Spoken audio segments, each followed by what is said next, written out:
నమస్తే శ్రీ మాత్రే నమః శ్రీ గురుభ్యో నమః.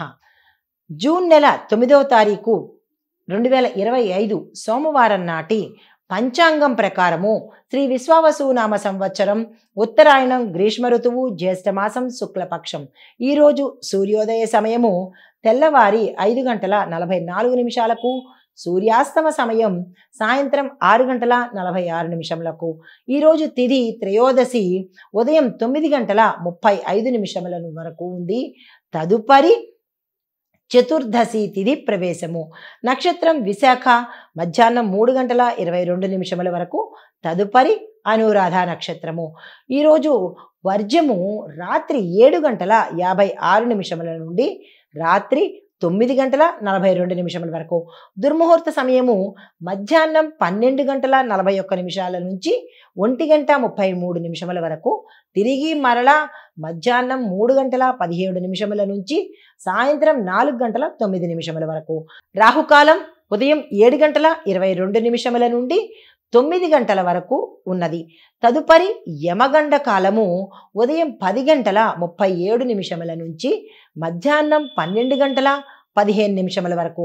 ఈరోజు బ్రహ్మముహూర్త సమయం తెల్లవారుజామున 4:08 నుంచి తెల్లవారి 4:56 వరకు.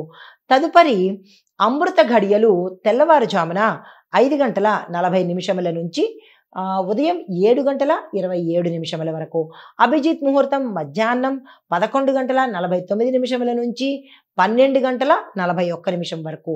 ఇది నేటి పంచాంగం. నమస్తే. తదుపరి రాశి మకర రాశి.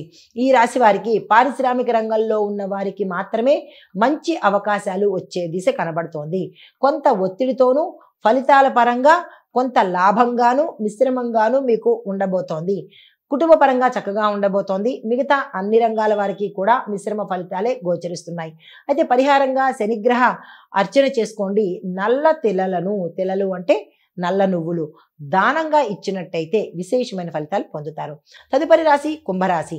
ఈ రాశి వారికి మీరు ఏ నిర్ణయాలు తీసుకున్నా ఆచితూచి అడుగు వేసి కనుక నిర్ణయాలు తీసుకున్నట్టయితే లాభాలు పొందే అవకాశం ఉంది. అదే కనుక త్వరితగతినో లేదంటే ఎవరి ఫోర్స్ వల్ల నిర్ణయాలు కనుక తీసుకున్నట్టయితే తద్వారా నష్టపోయే అవకాశం ఎక్కువగా కనపడుతోంది.